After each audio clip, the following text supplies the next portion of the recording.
Hello friends, कैसे हो आप सभी। उम्मीद है कि आप और आपका परिवार बिल्कुल स्वस्थ होगा।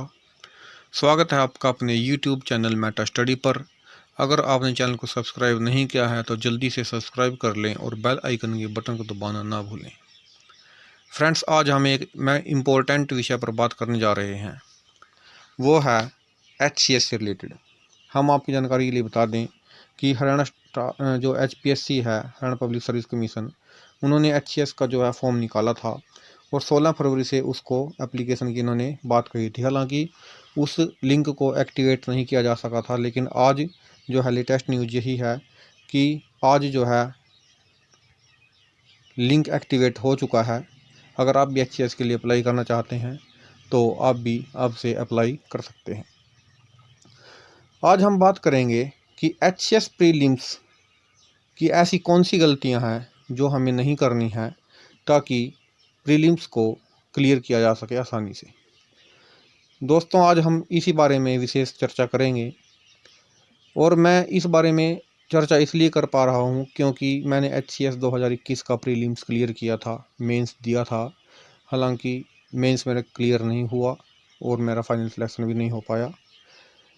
अब देखते हैं, दोबारा से तैयारी एक नए सिरे से शुरू करेंगे, लेकिन प्रीलिम्स मेरा बड़े अच्छे स्कोर के साथ पास हुआ था। इसलिए मैं कुछ ऐसी बातें आपके साथ शेयर करूंगा जो आपको आने वाले वक्त में मदद देंगी। अगर हम सबसे पहले बात करते हैं, जब हम HCS या IAS वगैरह के एग्ज़ाम की तैयारी करते हैं तब हम एक छोटी सोच लेके नहीं चलनी है। छोटी सोच का मतलब यहाँ पर यही है कि हमें सिर्फ और सिर्फ प्रीलिम्स के बारे में सोच के नहीं चलना है। हमारी तैयारी कम्प्रीहेंसिव होनी चाहिए, क्योंकि इसमें जो है प्रीलिम्स के साथ साथ मेंस और इंटरव्यू का भी बहुत इम्पोर्टेंट रोल रहता है। प्रीलिम्स वैसे तो इसमें कट ऑफ आती है, लेकिन अगर टोटल स्कोर की बात करें तो टोटल स्कोर के हिसाब से प्रीलिम्स एग्ज़ाम जो है सिर्फ क्वालिफाइंग होता है। इसके नंबर जो है फाइनल रिजल्ट में नहीं जुड़ते हैं। लेकिन ये सबसे ज़्यादा इम्पोर्टेंट स्टेज है, क्योंकि अगर आप इसको पास नहीं कर पाते हैं तो आप मेंस में नहीं बैठ पाते हैं। प्रीलिम्स को क्लियर करने के बाद जो है 12 गुना स्टूडेंट्स को मौका दिया जाता है HCS मेंस में बैठने का। पिछली बार की कट ऑफ का अगर हम थोड़ा सा एनालाइज करें तो पिछली बार जो पेपर था थोड़ा सा अनएक्सपेक्टेड था, क्योंकि थोड़ी हाई लेवल का एग्ज़ाम इन्होंने कर दिया था। लगभग आप कह सकते हैं कि IAS के लेवल का ही पेपर इन्होंने पिछली बार HCS प्रीलिम्स लिया था। उससे थोड़ा बहुत 19-21 हो सकता है, इससे ज़्यादा कोई फ़र्क नहीं था। दूसरी बात, थोड़े से अनएक्सपेक्टेड क्वेश्चन भी थे, और दूसरी सबसे बड़ी बात यह है कि हरियाणा से जो हैं बहुत ही कम क्वेश्चन थे। एक ही क्वेश्चन शायद हरियाणा के GK से आया था। तो अगर हम सबसे पहले बात करें, शुरुआत करते हैं बुक्स के साथ। HCS के लिए कौन सी बुक्स प्रेफर करनी चाहिए, अलग अलग सोर्सेज से आपको अलग अलग बुक के बारे में पता लगेगा। लेकिन मैं अपना एक्सपीरियंस बताता हूँ कि सिर्फ और सिर्फ NCERT प्लस आपकी एक नॉर्मल GK की बुक, जो कि लुसेंट भी हो सकती है, मेडीजी भी हो सकती है, जो भी आप रेफ़र करते हैं, सिर्फ और सिर्फ ये 2 सोर्सेज आपको प्रीलिम्स क्लियर करा सकते हैं। ये जो सिलेबस है ये है स्टैटिक के हिसाब से। साथ में आप करंट अफेयर किसी भी अच्छी मैगज़ीन से फॉलो कर सकते हैं। जैसे कि मैंने तो जो करंट अफेयर किए थे वो विजन IAS से फॉलो किए थे, और लगभग सारे क्वेश्चन आ भी रहे थे उन रिलेटेड टॉपिक से। दूसरी बात यह है कि ज़्यादातर स्टूडेंट्स क्या करते हैं कि 6 महीने के करंट अफेयर्स कर लेते हैं।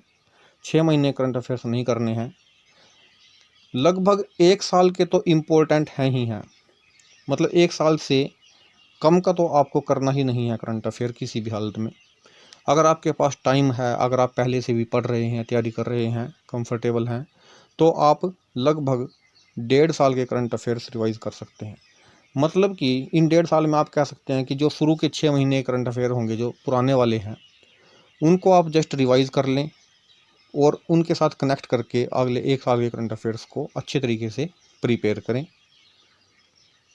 अब करंट अफेयर में भी कई बार हमें कन्फ्यूजन रहती है कि हम सिंगल लाइन वाले करंट अफेयर करें या फिर थोड़े कम्प्रीहेंसिव टाइप के करें। क्योंकि करंट अफेयर्स आजकल जब आते हैं तो वो स्टैटिक सिलेबस से रिलेट उसको कर लेते हैं। मान लीजिए प्रेसिडेंट के इलेक्शन से रिलेटेड आजकल करंट अफेयर में कोई चीज़ चल रही है, तो वो पॉलिटिकल की बुक से है, उससे रिलेटेड टॉपिक को ही उठा लेते हैं। तो आपको थोड़ी सी कम्प्रिहेंसिवली ही करंट अफेयर्स पढ़ने पड़ेंगे, क्योंकि अब जो है अगर 2021 वाले प्रीलिम्स की बात करें तो उसका लेवल जो है इन्होंने थोड़ा सा हाई लेवल पे उसको लिया था, तो उस हिसाब से आपको ये प्रिपरेशन अपनी थोड़ी सी कम्प्रिहेंसिवली बढ़ा के करनी पड़ेगी। लेकिन बुक्स के बारे में सबसे इम्पोर्टेंट चीज़ यही है कि आपको ज़्यादा बुक्स की तरफ नहीं जाना है बिल्कुल भी। हम अगली वीडियो में इस बात के ऊपर बात करेंगे कि सिलेबस के हिसाब से किस सब्जेक्ट की कौन कौन सी बुक, क्योंकि कम से कम बुक अगर आप पढ़ेंगे, उन्हीं को बार बार रिवाइज़ करेंगे, तो ज़्यादा अच्छे तरीके से आप टॉपिक को जो है डिकोड भी कर पाएंगे और उसको याद रखने में भी आसानी रहेगी, और पेपर में आप ऑप्शन देख के उलझोगे नहीं। अगर मैं अपने स्कोर की बात करूं तो पिछली बार जब मैंने एग्ज़ाम दिया था तो मैंने लगभग 84 क्वेश्चन किए थे अटैम्प्ट, और उनमें से मेरे जो हैं 14 क्वेश्चन गलत थे इनके आंसर की के हिसाब से, और 2 क्वेश्चन पे मैंने जो है ऑब्जेक्शन भी लगाया था। अब इन्होंने ना तो ये कट ऑफ बताई है, ना ही ये बताया है कि ऑब्जेक्शन कौन सा सही माना गया है सोना, या फिर कौन सा इन्होंने गलत माना है। लेकिन मेरा आइडिया था कि लगभग 64 या 65 के आसपास जो है मेरा स्कोर आसानी से बैठ रहा है। कई फ्रेंड्स से मैंने अपने एनालाइज़ किया था, तो आइडिया यही था कि कट ऑफ जो है 56-57 के आसपास ही शायद गई है एचएस प्रीलिम्स की, तो एक अच्छा मार्जिन ये हो जाता है। दूसरी इम्पोर्टेंट बात, करंट अफेयर के बारे में अगर हम बात करेंगे तो आपको बहुत सारी बातें ये मिलेंगी कि न्यूज़पेपर डेली पढ़ना चाहिए, उससे ये है वो है।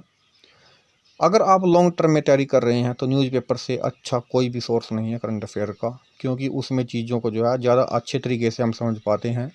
एक ही टॉपिक पहले न्यूज़ में आता है, फिर वह एडिटोरियल में आता है बार बार, तो वो हमारे माइंड में बिल्कुल अच्छे तरीके से सेट हो जाता है।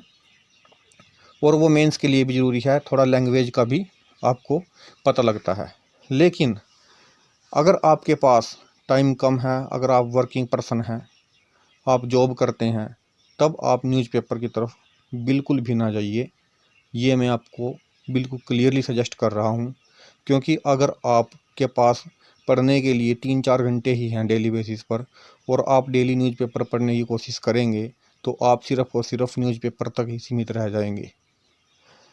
इसका सबसे अच्छा तरीका यही है कि करंट अफेयर्स को आप डिफरेंट सोर्सेज से, जो भी सोर्स आपको अपनाना है, किसी एक सोर्स से जो है डेली भी कर सकते हैं, वीकली अगर आप करें तो ज़्यादा बेटर रहेगा, क्योंकि उससे चीज़ों को रिवाइज़ करने में भी आसानी रहेगी और समझने में भी। इससे अगली बात, CSAT civil services aptitude test. वैसे तो ये क्वालिफाइंग है, इसमें 33% नंबर लेने होते हैं, लेकिन ये टेस्ट आजकल बड़ा इम्पोर्टेंट हो गया है, क्योंकि सबसे पहली ख़ास बात ये है कि आपका प्रीलिम एग्ज़ाम का जो पेपर 1 है GS का, वह चेक तभी होगा अगर आप इसको क्वालिफाई करेंगे। अगर आपने इसमें 33% मार्क्स नहीं लिए हैं तब आपका पहले वाला जो पेपर है GS का वो चेक ही नहीं होगा। दूसरी बात कि अब इन्होंने CSAT के लेवल को बहुत ही ज़्यादा हाई बना दिया है। बहुत सारे स्टूडेंट्स ऐसे हैं जो GS में 60+ स्कोर कर रहे थे अब की बार भी, लेकिन CSAT को ही क्वालिफाई नहीं कर पाए। तो CSAT में सबसे बड़ा चेंज क्या हुआ है? सबसे बड़ा चेंज ये हुआ है कि इसको थोड़ा सा ना लेंथी बना दिया गया है। क्वेश्चन थोड़े टिपिकल हैं, मतलब मुश्किल नहीं है, थोड़े से ना कंफ्यूजिंग हो जाते हैं, क्योंकि अगर आपने प्रैक्टिस नहीं की है तो लेंथी एग्ज़ाम होने की वजह से कई बार क्वेश्चन अटैम्प्ट नहीं होते हैं, जल्दबाजी में गलत होते हैं, तो इसलिए वो 33% नंबर भी लेने मुश्किल हो जाते हैं। तो इसका सबसे अच्छा तरीका यही है कि आप रीजनिंग और मैथ की जो है जितनी तैयारी हो सके उसके बेसिक्स को करके सिर्फ़ और सिर्फ उनके क्वेश्चन को सॉल्व करने की कोशिश करें, मॉक टेस्ट करें। जितनी जल्दी आप उसके साथ अपने आप को एडजस्ट कर पाएंगे, उतनी जल्दी आप CSAT को क्वालिफाई करने के लिए तैयार हो जाएंगे, क्योंकि CSAT में जो है बेसिक चीज़ें वही हैं, मैथ है, रीजनिंग है, इंग्लिश है।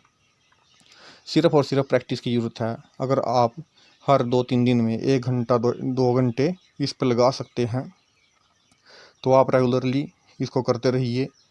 एग्ज़ाम में बैठ के आपको ज़्यादा प्रॉब्लम नहीं आएगी। लेकिन अगर आप सीधे एग्ज़ाम में बैठ के इसको सॉल्व करोगे तो आप CSAT की वजह से ही पेपर आपका फेल हो सकता है। ये गलती मुझसे 2019 के HS प्रीलिम्स में हुई थी। हालांकि उस टाइम ये जो है क्वालिफाइंग नेचर का नहीं था, लेकिन CSAT के जो पेपर में मेरा जो स्कोर था वो सिर्फ 52 के आसपास रह गया था, जबकि GS में मेरा स्कोर 70 के आसपास था। लेकिन इस सब के बावजूद भी मेरा क्लियर नहीं हो पाया था, क्योंकि CSAT में जो है अच्छा स्कोर नहीं हो पाया था। कुछ उस एग्ज़ाम में जो है इन्होंने कई क्वेश्चन गलत दिए थे, तो आंसर की को कई बार रिवाइज करके जो रिजल्ट दिया गया था। तो फ्रेंड्स, ये छोटी छोटी बातें हैं जो आपको HS प्रीलिम्स में ध्यान रखनी है, और ये एक बहुत ही इंपॉर्टेंट स्टेज है, क्योंकि इसी के ही दम पर आप मेन पेपर में बैठ पाओगे। उम्मीद करता हूँ कि आपको ये सुझाव अच्छा लगा होगा। अगर आप कुछ भी सुझाव लेना चाहते हैं, आपके माइंड में कोई भी क्वेश्चन है HS से रिलेटेड, तो आप हमें कमेंट सेक्शन में जाके बता सकते हैं। अच्छे से तैयारी कीजिए, मन लगाकर पढ़िए, HS का एग्ज़ाम ज़रूर क्लियर होगा। लेकिन आपको वो गलतियां नहीं करनी हैं जो नॉर्मली स्टूडेंट से हो जाती हैं। जैसे कि अगर हम एग्ज़ाम्पल देते हैं हिस्ट्री के एग्ज़ाम के लिए, हिस्ट्री के लिए कुछ तो पहली सिलेबस ज़्यादा बड़ा है, 3 पार्ट हैं। स्टूडेंट्स जो हैं बहुत सारी किताबें ख़रीद लेते हैं, लेकिन उनको पढ़ नहीं पाते हैं। तो आपको सोर्स सिर्फ एक ही रखना है। सोर्स कोई भी रखिए, लेकिन सिर्फ एक ही रखिए, उसी को बार बार रिवाइज़ कीजिए, क्योंकि सभी किताबें अच्छी हैं, कोई भी किताब बेकार नहीं होती है। लेकिन अगर आपको बेसिक और अपने अच्छे तरीके से तैयारी करनी है तो सबसे पहले आपको NCERT पे भी फोकस करना है, और प्रीलिम्स के लिए तो NCERT और ल्यूसेंट के कम्बिनेशंस के साथ ही आप आगे बढ़ सकते हैं। लेकिन साथ ही साथ सिर्फ और सिर्फ प्रीलिम्स को टारगेट ना कीजिए, मेंस की तैयारी भी साथ ही साथ चलाते रहिए। हफ्ते या 2 हफ्ते में 1-2 मॉक टेस्ट दीजिए, और साथ ही साथ जो है आपको वो भी करना है। इसमें ना आपको साथ ही 1-2 क्वेश्चन जो है मेंस का राइटिंग प्रैक्टिस भी हर रोज़ करते रहना है। तो फ्रेंड्स, इसी के साथ इजाज़त चाहूँगा। अगर आपने चैनल को सब्सक्राइब नहीं किया है तो जल्दी सब्सक्राइब